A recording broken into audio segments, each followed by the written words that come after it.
Brëma, zoti kryeministër. Mirë mbrëma dhe mirë se gjej. Faleminderit për ftesën. Faleminderit që jeni me ne. Do e nisim patjetër me zgjedhje të reja brenda 20 muajsh ne tashmë po him një cikël të ri zgjedhor, 3 palë zgjedhje dhe në fakt pyetja kryesore është nëse këto janë të fundit për këtë vit. Nuk mund ta dim, por besoj që po.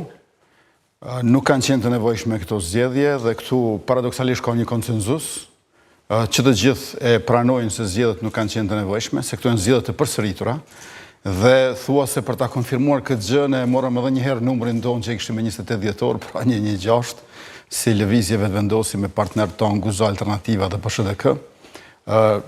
Mbi 10 milion euro kushton organizimi i këtyre zgjedhjeve, ndërkohë 10 miliona të tjerë rrezikohen, por jemi ku jemi për shkak se tashmë kemi një entitet të konsoliduar politik, do thosha, që është bloku opozitar, përkundrejt qeverisë dhe lëvizjes vetëvendosje dhe që përdor aspekte të ndryshme kushtetuese, procedurale, vetëm dhe vetëm që ne të mos mund të ecim përpara me shpejtësinë e duhur. Pra nuk ka ndonjë ndalim, unë jam kryeministër në detyrë, nuk punoj më pak se sa kur isha kryeministër fuqiplot. Kemi presidentin në detyrë, zonën Albulena Haxhiu, pra shteti funksionon dhe ecën, mirë po shpejtësia zvoglohet. Dhe unë besoj që kjo vjen kryekput për shkak të këtij entiteti që do ta quaja blok opozitar. Disa 3 pozita shtetërore funksionojnë siç thoni ju dhe siç është realitet me ushtrues detyre. Ju thoni që ju i kryeni gjitha detyrat, por nuk është se shihet kështu edhe nga jashtë. Për shembull, patëm komisionerën për zgjerim Marta Kos, e cila fliste për jo stabilitetin politik, fundet caktuara nuk mund të kemi qasje në to dhe ka shumë të lashe me qeverit cilat janë kujdestare, le të themi, nuk janë fuqiplota.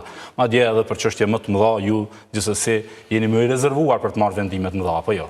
Pra nuk është se zoti Kurti nuk është njësoj. Ndihemi komod dhe nuk është njësoj. Nuk është njësoj, veç po dua të them që ne jemi në ballë të përgjegjësisë me gjithë çka dimë mundemi në përputhje me ligjin për qeverinë dhe kushtetutën e Kosovës që institucionet e shtetit të funksionojnë në mënyrë efikase dhe demokratike. Shpejtësinë e dikurshme nuk e kanë, imazhi i Kosovës është cenuar ca.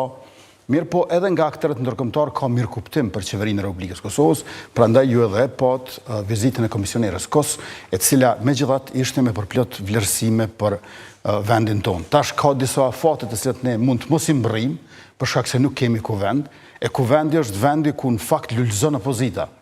E me këto bllokime ata para se gjithash kanë bllokuar veten, sepse kanë privuar veten nga skena e tyre. Sepse kuvendi i Republikës Kosovës është vendi ku qeveria është bashkë me opozitën dhe këtë vend të përbashkët nuk e kemi më. Dakord, por ju e quani blokad nga opozita, blok opozitar i cili nuk është se funksionoi fort si blok gjatë gjithë kësaj kohe të këtij ngërçi politik që pam, zoti Kurti. Kemi parë ndarje të caktuara brenda bllokut opozitar.